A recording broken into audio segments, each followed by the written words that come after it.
Você já ouviu falar das 12 tribos de Israel? Talvez pense que são apenas nomes perdidos nas páginas do Antigo Testamento. Mas, e se eu te dissesse que elas fazem parte de um plano eterno de Deus que atravessa os séculos e chega até os nossos dias? E mais, de qual tribo descendia José, o pai terreno de Jesus? E o próprio Messias, de qual linhagem veio?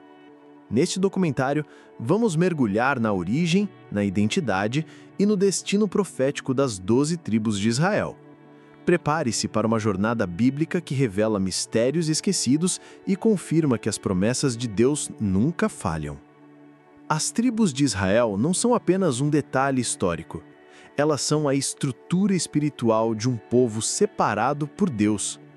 Em Gênesis 12:2, Deus promete a Abraão: "Farei de ti uma grande nação." Essa promessa começa a tomar forma com seu neto Jacó. Após uma intensa noite de luta com Deus, Jacó recebe um novo nome. "Teu nome será Israel, porque lutaste com Deus e com os homens e prevaleceste." Gênesis 32:28. Esse nome marcava o início de uma nova identidade. Jacó teve 12 filhos com 4 mulheres: Lia, Raquel, Bila e Zilpa. Cada filho deu origem a uma tribo. Cada tribo recebeu uma bênção profética e uma missão específica no plano divino. Essas bênçãos proféticas aparecem em 2 momentos-chave. Em Gênesis 49, quando Jacó declara palavras sobre cada um de seus filhos antes de morrer. E em Deuteronômio 33, quando Moisés abençoa as tribos antes de sua partida.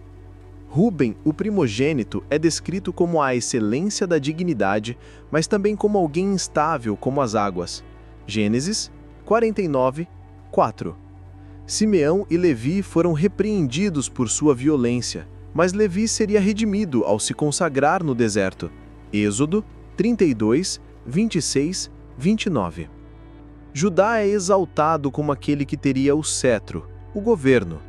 O cetro não se apartará de Judá, nem o legislador dentre seus pés, até que venha Siló. Essa é uma das primeiras profecias messiânicas diretas nas Escrituras.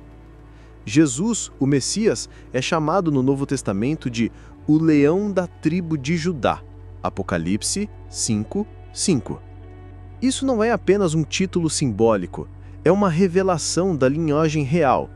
O Evangelho de Mateus inicia com as palavras: "Livro da genealogia de Jesus Cristo, filho de Davi, filho de Abraão." Mateus 1:1. José, pai terreno de Jesus, também era descendente de Davi, pertencente à tribo de Judá. Isso confirma que Deus manteve intacta a linhagem real por séculos, mesmo diante de exílios, destruições e dispersões. Mas não foi apenas Judá que teve importância. Cada tribo expressava uma virtude, um dom, uma missão. Dan, por exemplo, tinha o chamado de julgar, mas também caiu na idolatria, e por isso está ausente da lista de Apocalipse 7. Já Naftali é descrito como uma corça solta que profere palavras formosas. Gênesis 49:21. Já Gade simbolizava resistência, Asser prosperidade e unção, Issacar sabedoria e discernimento dos tempos, Zebulon o comércio e a conexão com as nações. José, com seus filhos Efraim e Manassés, simbolizava multiplicação, bênçãos geracionais e fidelidade em meio à adversidade. Benjamim, o mais novo, era chamado de lobo que despedaça, símbolo de zelo e intensidade espiritual.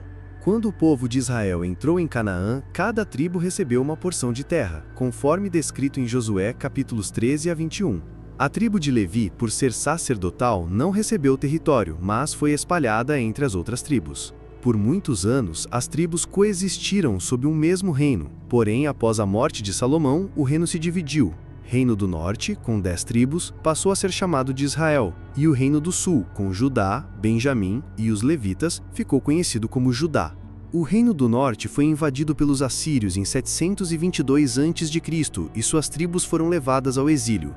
Desde então são conhecidas como as 10 tribos perdidas de Israel. O Reino do Sul resistiu até 586 a.C., quando foi levado cativo para a Babilônia. Porém, parte do povo do sul retornou, reconstruindo Jerusalém e o templo, conforme os relatos de Esdras e Neemias. Na época de Jesus, os judeus eram principalmente descendentes dessas tribos do sul: Judá, Benjamim e Levi. Por isso, Jesus, o Messias, nasce dentro da linhagem da tribo de Judá. Mas e as outras tribos? Onde estão?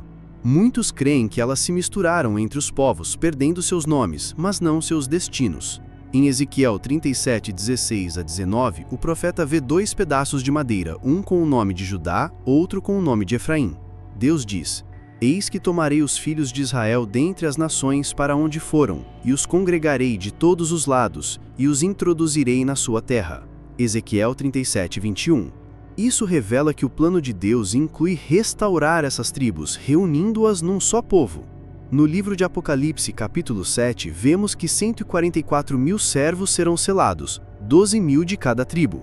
As tribos reaparecem no cenário profético do fim dos tempos. Curiosamente, Dan está ausente, enquanto Manassés é incluído, possivelmente como uma consequência espiritual da idolatria cometida por Dan em Juízes 18. Isso nos mostra que as escolhas que fazemos hoje podem ter efeitos eternos. E há mais. Em Ezequiel 48, o profeta descreve como cada tribo receberá novamente sua herança territorial no reino milenar.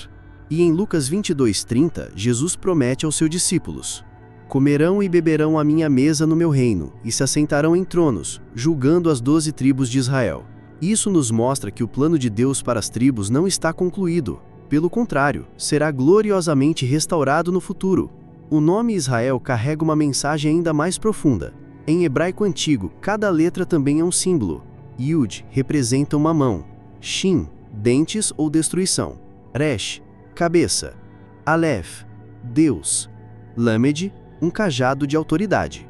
Juntas, essas letras formam uma imagem profética, a mão de Deus disciplinando e conduzindo o líder com autoridade. O nome Israel revela um povo que, mesmo passando por correção, jamais é abandonado. Um povo escolhido, moldado e preparado para cumprir o propósito eterno do Criador. E se você está em Cristo, você também foi enxertado nessa promessa. Em Romanos 11:17, Paulo afirma: Foste enxertado entre eles, e te tornaste participante da raiz e da seiva da oliveira. Ou seja, mesmo que você não seja judeu de sangue, em Cristo você faz parte dessa história.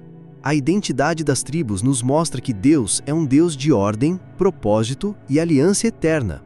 Agora que você sabe tudo isso, qual tribo mais se parece com você? Comente aqui embaixo. Que traço espiritual te representa? Liderança? Adoração? Sabedoria? Zelo? Perseverança? Compartilhe conosco. E se esta mensagem tocou o seu coração, escreva com fé nos comentários: Jesus, sobre em mim o teu poder e revela meu propósito. Esta simples declaração pode marcar o início de uma nova jornada espiritual. E se você deseja receber os próximos vídeos antecipadamente e caminhar mais profundamente conosco, torne-se membro do canal agora mesmo. Que o Deus de Abraão, de Isaque e de Jacó te abençoe. Que ele revele sua identidade e o conduza à plenitude do chamado que ele escreveu para a sua vida. Shalom. Nos vemos no próximo estudo.